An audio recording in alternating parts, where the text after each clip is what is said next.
Hey fellow athletes, Clayton here at Natural Wellness Physiotherapy again. I want to answer a question that we get quite often. I've gotten when I was still back in school from friends and family, and it's usually the question of, do I need an MRI or do I need an x-ray? Do I need imaging? Most of the time, if you're asking that question, I'm going to have to throw out that it's a no. I don't think you need it. Basically because x-rays and MRIs are usually warranted by if there's something big and scary happening, if there's a traumatic injury, you fell and bumped your head, you twisted your knee and felt a pop, those big things, that imaging is going to show most of the time a clear-cut yes or no. This was torn, this is broken, or it's not. There's a foreign body like cancer, or there's not. That's usually kind of the picture that you get from imaging. If you're having knee pain with running or something like that, imaging isn't going to show much. It's not going to show necessarily if there's like tendonitis going on or like this movement causes this pain. Those things usually don't really show up. And plus, if we were to take a big old net and cast it out and look at 20-year-olds to 40-year-olds, I'm sure we're gonna find a lot of like potential, like say disc herniations and stuff like that throughout the spine that's actually not causing any problems.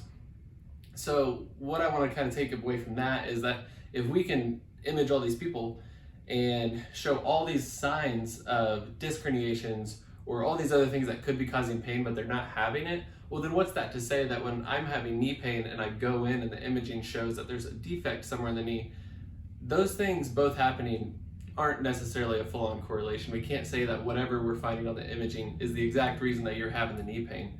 And the big takeaway that I want you guys to take from that is that when you come in here, imaging does really good at like ruling things out and being a good screen, but ultimately I'm gonna be looking at where are you weak, what can you not do that you want to do, and how can we get you there?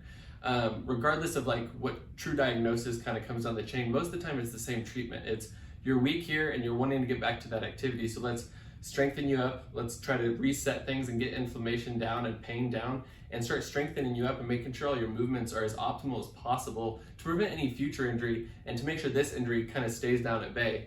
That's the reason that I feel like a lot of the time imaging isn't necessary for you, and also imaging costs way more than like even a usual plan of care here. So if we're gonna get the same treatment, we might as well go ahead and just get the thing treated and move on and get back out there and working. So if you have any questions, drop a comment, DM us, kind of let us know. Let me know what you're having and why you think you should or shouldn't get imaging done. But until next time, Clayton, Natural Wellness Physiotherapy.